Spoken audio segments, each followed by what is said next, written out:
बाराखडीचे बोल ऐकू येऊ लागतात आणि आपलं लक्ष वेधलं जातं।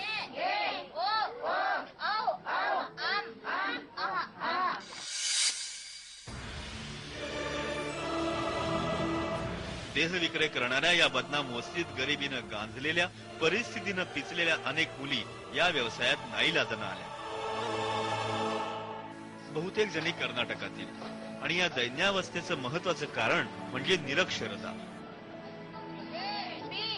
मग त्यांना मुख्य प्रवाहात आणण्यासाठी शिक्षण हाच एकमेव पर्याय, आणि त्यासाठीच मग पुढाकार घेतला पत्रकार आणि सामाजिक कार्यकर्ते दीपक चव्हाण यांनी, आणि सुरू झाला प्रवास एका जिद्दीचा।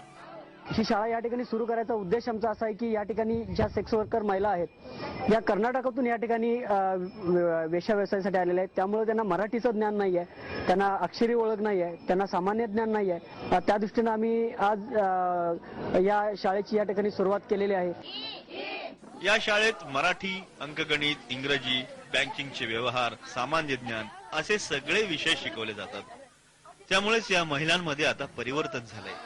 गेल्या वर्षापर्यंत सांगली जिल्हा एड्सच्या आकडेवारीमध्ये राज्यात आघाडीवर होता, पण जनजागृतीनंतर त्यात कमालीची घट झालीय। त्यातच आता शिक्षण मिळत असल्यानं या महिलाही प्रचंड खुश आहेत। आम्ही शाळा शिकायला, आम्हाला त्यानंतर सही यायला लागले, जरा लिवायला यायला लागलं, त्यानंतर आम्हाला अंगठा करायचं सोडलंय आम्ही आता जरा, मग शाळा शिकायला लागला मी। तर मग आमची मुलं बाळासनला आम्ही शाळेला पाठवायला लागला। आम्ही यांच्या गलीत घेऊन फिरत नाही, पोरासनला रोज पोरासनला आम्ही शाळेला पाठवतो। शाळा शिकून घरचं काम पण करतोय, शाळा टायमाला आम्ही शाळेला पण इथे येऊन बसतोय, शाळा शिकतोय आम्ही। शाळा शिकायला पाहिजे म्हणून आम्हाला पण लय आनंद वाटतोय। ग्राहकांना भुलवण्यासाठी कामुक हावभाव करणारी बोटं जेव्हा सरस्वतीची धुळाक्षरं गिरवू लागतात, तेव्हा प्रबोधनाचं एक मनोहारी रूप समोर येतं। त्यामुळेच दीपक चव्हाणांच्या या प्रयत्नांना आता गरज आहे ती आपल्या सकारात्मक पाठिंब्याची। आसिफ मुरसल, IBN लोकमत, सांगली।